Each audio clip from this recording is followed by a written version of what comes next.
Hello all ఎలా ఉన్నారు? మనకి హెయిర్‌కి, స్కిన్‌కి అండ్ గట్ హెల్త్‌కి ఫ్రూట్స్, వెజిటబుల్స్ ఎంత మంచియో మనకు తెలుసు కదా!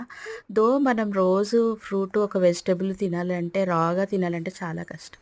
సో, మన లైఫ్ స్టైల్‌లో గనక ఇలా మల్టిపుల్ ఫ్రూట్స్, వెజిటబుల్స్ కనుక కలిపి జ్యూస్ చేసుకొని ఈవినింగ్ టైంలో గానీ, ఎప్పుడు వీలైతే అప్పుడు కలిపి తాగడానికి ట్రై చేస్తే కొంచెమన్నా మనకి all vitamins, vegetables, antioxidants రావడానికి స్కోప్ ఉంటుందనమాట. ఇక్కడైతే నేను ఏఏసీసీ జ్యూస్ అనాలి.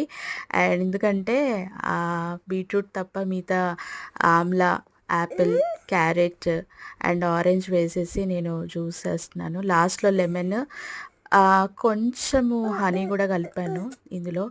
కలిపేసి జ్యూస్ చేసేసుకొని తాగేసామనమాట. ఇది నేను వీక్లీ ట్వైస్ ఆర్ థ్రైస్ తాగడానికి ట్రై చేస్తున్నాను. డైలీ అయితే నాకు చేయడానికి టైం ఉండదు.